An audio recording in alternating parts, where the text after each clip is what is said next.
अरे राहुल शॉट लेते हैं यार, अब बहुत टाइम हो गया हैं, करते हैं शूट।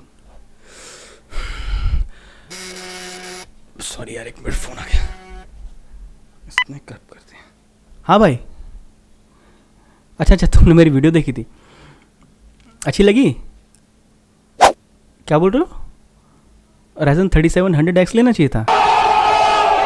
नहीं यार, बात सी है, वो प्रोसेसर अच्छा है लेकिन बजट से बाहर है भाई। अरे घंटा 1.5 लाख का यार मैं। अच्छा ठीक है, रुको मैं शूट कर रहा हूँ, कुछ काम कर रहा हूँ, बाद में बात करता हूँ। अच्छा आ जाते हैं। अरे एक मैसेज साइलेंट नहीं करा था। अरे भाई ये क्या कर दिया तुमने, कैसा पीसी बिल्ड कर लिया? अरे कैबिनेट की फोटो ढंग का ले ले, टोल मॉनिटर शो ऑफ करने के लिए माउस से तुम पैसा बर्बाद बहन। हेलो, स्वागत है आप सभी गेमर्स और गेमरानियों का मेरे इस यूट्यूब चैनल पे नूब टू प्रो सीरीज़ के सेकंड एपिसोड में। अभी तक आप देख रहे थे डीजी गेमिंग, लेकिन अभी हैं आप मेरे यानी ध्रुव गुरुंग के साथ ओनली ऑन डीजी प्लेयर 1।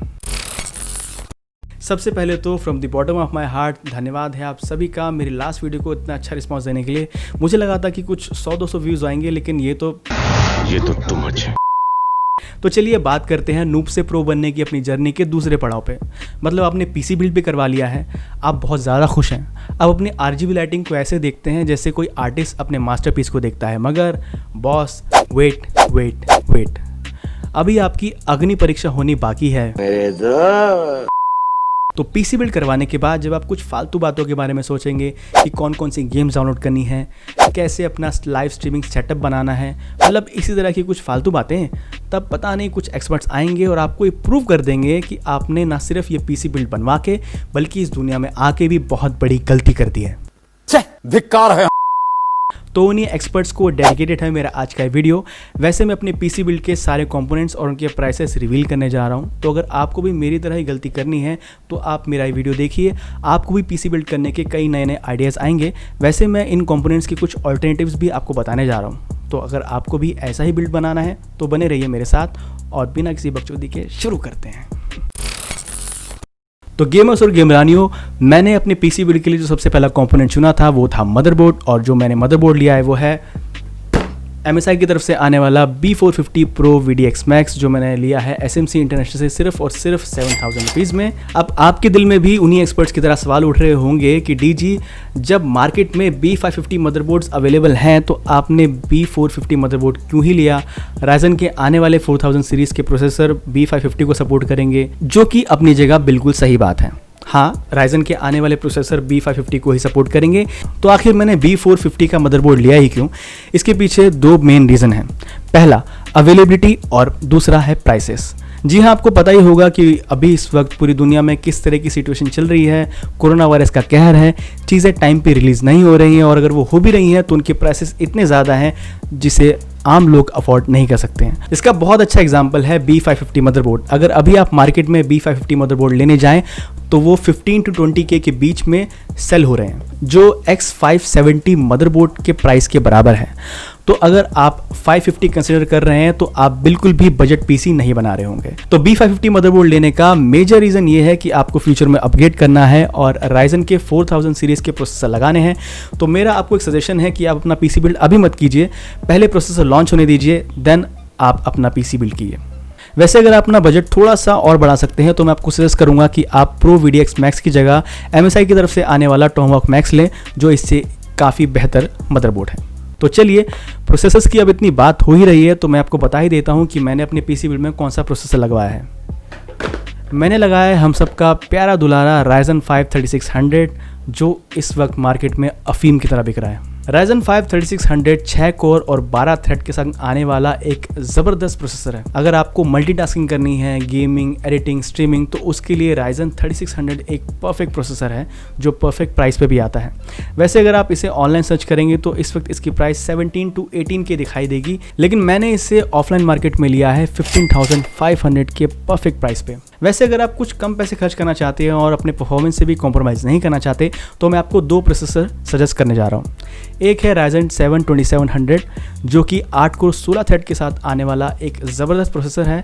आप उसे कंसीडर कर सकते हैं अगर आपको मल्टीटास्किंग करनी है, गेमिंग, स्ट्रीमिंग, वीडियो एडिटिंग, वो आज की डेट में भी एक बेहतरीन प्रोसेसर है। और अगर आप और कम पैसे खर्च करना चाहते हैं तो आपके पास अब एक और ऑप्शन आ गया है जो है Ryzen 3 3300X। वैसे तो ये प्रोसेसर 4 कोर और 8 थ्रेड के साथ आता है, लेकिन इसकी खास बात यह है कि एक ही CCS में इसके चारों कोर हैं, मतलब कोर टू कोर जो लेटेंसी है वो बहुत कम होगी, यानी बेहतरीन परफॉर्मेंस। तो अगर आप Ryzen 5 3600 अफोर्ड नहीं कर सकते हैं तो आप इन दोनों प्रोसेसर को ज़रूर कंसिडर कर सकते हैं। आपको परफॉर्मेंस में कोई कमी नहीं आएगी और आपके पैसे भी थोड़े बच सकते हैं। अगर हम बात करें रैंडम एक्सेस मेमोरी यानी कि रैम की, तो मैंने ली है ADATA की तरफ से आने वाली XPG GameX T30 की 2 रैम स्टिक्स। ये 8 GB की रैम स्टिक्स हैं, DDR4 है और 3200 MHz पे क्लॉक्ड है। वैसे मैंने नॉन RGB रैम ली है, लेकिन अगर आप चाहें अपने बिल्ड को खूबसूरत दिखाने के लिए आप रंग बिरंगी शानदार जानदार RGB रैम स्टिक्स ले सकते हैं, लेकिन मेरे अकॉर्डिंग आपको RGB रैम स्टिक्स की कोई ज़रूरत नहीं है, स्पेशली अगर आप बजट में है तो, क्योंकि RGB रैम्स आपको कोई एक्स्ट्रा FPS निकाल के नहीं देने वाले, ना ही आपकी परफॉर्मेंस में कोई मेजर इंप्रूवमेंट देने वाले हैं। अगर हम बात करें स्टोरेज की, तो मैंने अगेन ADATA की तरफ से आने वाली XPG SX 6000 Pro सीरीज़ की M.2 512 GB की SSD ली है, और इसी के साथ मैंने ली है WD की तरफ से आने वाली ब्लू सीरीज़ की 2 TB की हार्ड ड्राइव, जिसमें आप आराम से अपनी गेम्स, अपनी फुटेजेस और साथ ही साथ अपना होमवर्क भी सेव कर सकते हैं। जहां मुझे मेरी M.2 की SSD पड़ी 6000 रुपीज़ की, तो वही मैकेनिकल हार्ड ड्राइव भी लगभग 4000 रुपये की पड़ी। तो ओवरऑल मेरा जो स्टोरेज का अमाउंट था वो 10,000 रुपीज़ का पड़ा। वैसे आप स्टोरेज में भी कुछ पैसा ज़रूर बचा सकते हैं। अगर आप चाहें तो 512 GB की जगह आप 256 GB या 240 GB की M.2 SSD ले सकते हैं। आजकल SSDs काफ़ी सस्ती हो गई हैं। वहीं आप हार्ड ड्राइव भी 2 TB की जगह 1 TB का ले सकते हैं। तो ओवरऑल आपका जो बजट होगा स्टोरेज को लेकर वो अराउंड 6,000 रुपीज़ पड़ जाएगा। तो इसमें आप कम से कम 4,000 रुपये सेव कर सकते हैं। अब हम बात करते हैं अपने PC बिल्ड के सबसे बड़े सुपरस्टार की, जो है Inno3D की तरफ से आने वाला RTX 2070 Twin X2। वैसे आप भी उन्हीं एक्सपर्ट्स की तरह मुझसे ज़रूर पूछेंगे कि भाई तुमने 2070 क्यों लिया, आप 2060 सुपर भी ले सकते थे। तो मैं आपसे सिर्फ एक ही बात कहना चाहूँगा, भाई पैसा बड़ी चीज़ है। मुझे ग्राफिक कार्ड ऑलमोस्ट 2060 सुपर की प्राइस पे ही मिला है। अगर आप 2060 सुपर आज ऑनलाइन मार्केट में सर्च करते हैं तो आपको आराम से वो 34 to 38,000 तक मिलेगा। इवन अगर आप Inno3D या गैलेक्सी की तरफ से आने वाले सस्ते ग्राफिक कार्ड भी प्रेफर करते हैं तो वो भी 32K तक आपको देखने को मिलेंगे, और मुझे ग्राफिक कार्ड मिला है ओनली एंड ओनली 33,000 का। प्राइस डिफरेंस बहुत कम था। दोनों ही कार्ड्स में कोई परफॉर्मेंस का ज़्यादा डिफरेंस नहीं है। दोनों ही कार्ड्स के अंदर DLSS रे ट्रेसिंग का सपोर्ट है।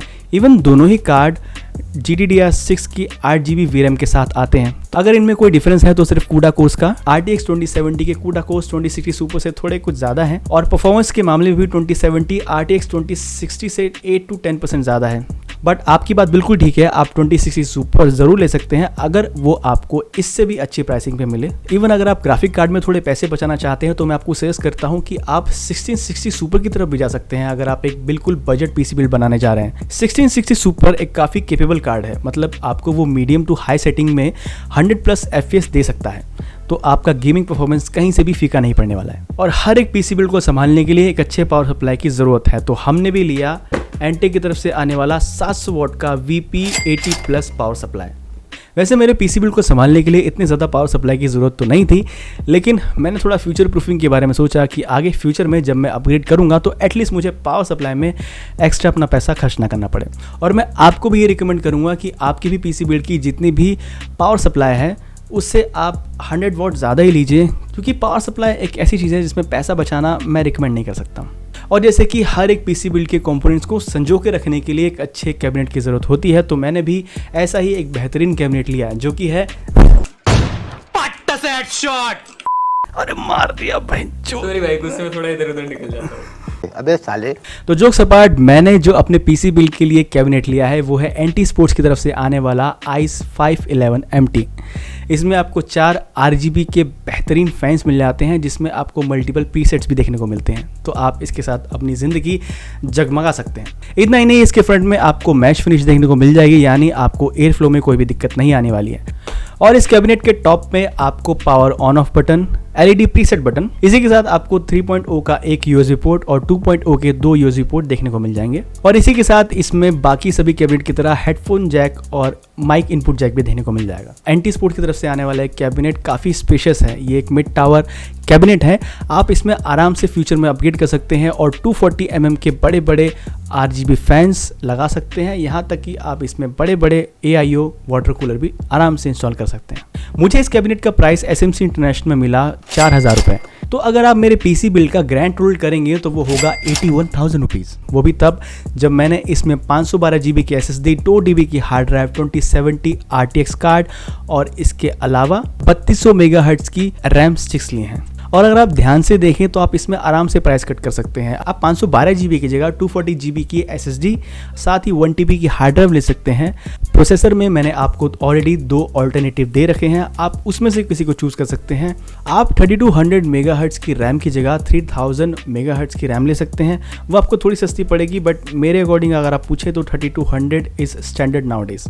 तो अगर मेरा PC बिल्ड 80,000 रुपीज़ का है तो क्या मैंने अपने पिछले वीडियो में झूठ बोला था?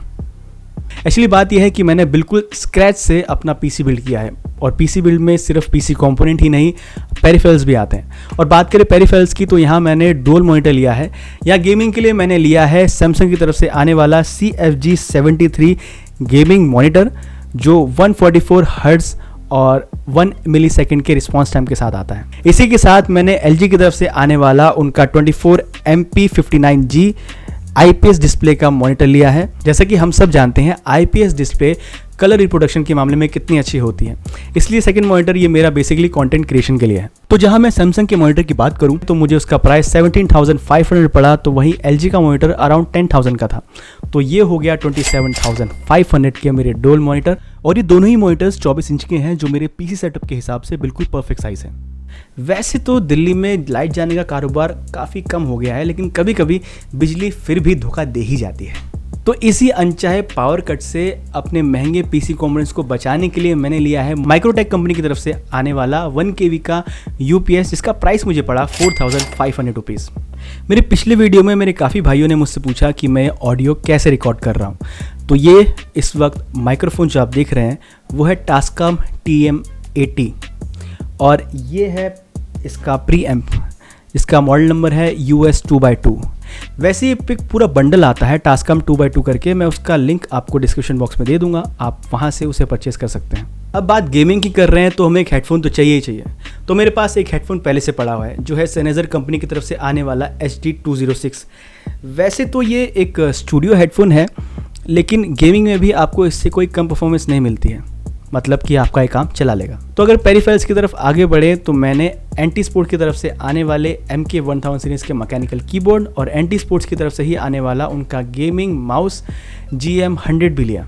वैसे मेरे पिछली वीडियो के कमेंट सेक्शन में कई लोगों ने बोला कि मुझे एक ढंग का कीबोर्ड और माउस लेना चाहिए था, तो यार देखो बात ऐसी है कि इतना पैसा लग गया था। अब कीबोर्ड माउस के लिए कोई खास पैसे थे नहीं, मेरे बजट में जो आया वो मैंने ले लिया। हम लोग बहुत गरीब हैं, थोड़ा बहुत पैसा दीजिएगा।